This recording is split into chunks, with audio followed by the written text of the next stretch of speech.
তোমাকে একটা কথা বলি, তুমি খুব বাজে গল্প বলো। আমি জানি। তোমাকে আমার একটা বিষয় নিয়ে কথা বলার আছে হাকান। এখনই? এখনই। তুমি নিশ্চয়ই অনেক ক্লান্ত। না, আমি তো ক্লান্ত না। আমি তো কোনো সময় ক্লান্তই হই না। কখনো না। না, কখনোই হই না। বাইরে হাঁটবে? হাঁটবে? হ্যাঁ, চলো হাঁটি। আমি কিন্তু হাঁটতে পছন্দ করি। আমিও। আচ্ছা চলো। তাহলে চলো।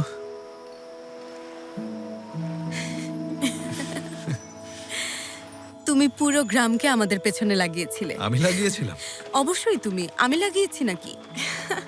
অবশ্য এসব নিয়ে পূর্ব অভিজ্ঞতাও ছিল। কিছু কথা বলবো। ঘাটের ওখানে যাবে? না যাওয়াই ভালো। কেন, তুমি ভয় পাচ্ছ? অবশ্যই না। আচ্ছা এসো, আমি তোমাকে নিয়ে যাচ্ছি। হাতটা দাও। আস্তে আস্তে, সাবধানে। ওই, ওই, ওই, ওই, এক্ষুনি পড়তাম।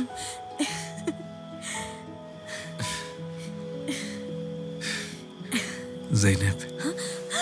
ডলফিন! আচ্ছা তুমি ডলফিন দেখেছো? ওরা কত সুন্দর, দেখো। ডলফিন মানে? আরে ওই যে ওখানে। কোথায়? এসো কোথায়? আমার পাশে এসে দেখো। ওখানে দেখো। দেখেছো? আচ্ছা, ওটা দেখেছি।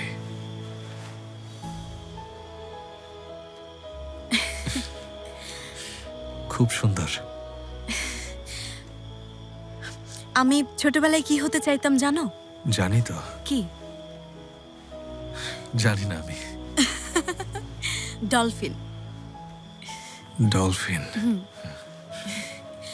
লাইফবয় কিনে কল দাও টোল ফ্রি নম্বরে আর এক নিঃশ্বাসে গোল বলে জিতে নাও ফিফা বিশ্বকাপ 2026 এক্সক্লুসিভ পুরস্কার। একবার ভেবে দেখো, সমস্ত সাগর তোমার, যে কোনো সময় যে কোনো জায়গায় তুমি যেতে পারো। সত্যি ওদের খুব স্বাধীন জীবন। খুব সুন্দর। আরে তুমি আমার সাথে মজা করছো? না জেনেব, মজা কেন করব? হঠাৎ একটা গল্প মনে পড়ে গেল। বাবা মাঝে মাঝেই বলতো। এটা একজন জেলের গল্প। এক জেলে ছিল আর একজন মেয়ে ছিল। স্পষ্ট করে বললে মৎস্যকন্যা। আচ্ছা। জেলে মাছ ধরতে গেলে মৎস্যকন্যা ওর পাশে গিয়ে সাত সমুদ্রের সবচেয়ে সুন্দর গানগুলো গেয়ে শোনাতো। এই তো এরকম করে ওদের দুজনের সুন্দর দিনগুলো কেটে যাচ্ছিল। একদিন জেলে মাছ ধরতে গিয়ে বলল, তুমি আমার হাত ধরে সাগরের গভীরে নিয়ে যাও। মেয়েটা তখন ওর হাত ধরলো। তার তোমাকে একটা কথা বলি, তুমি খুব বাজে গল্প বলো। আমি জানি।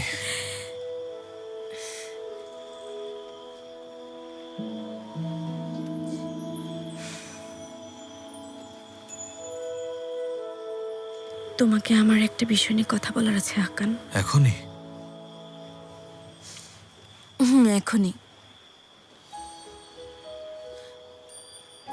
কেউ আছে? না না, মানে তুমি যা ভাবছো সেরকম কিছু একদমই না। অন্য কেউ নেই। তারপর গল্পের ক্লাইম্যাক্সে আছি।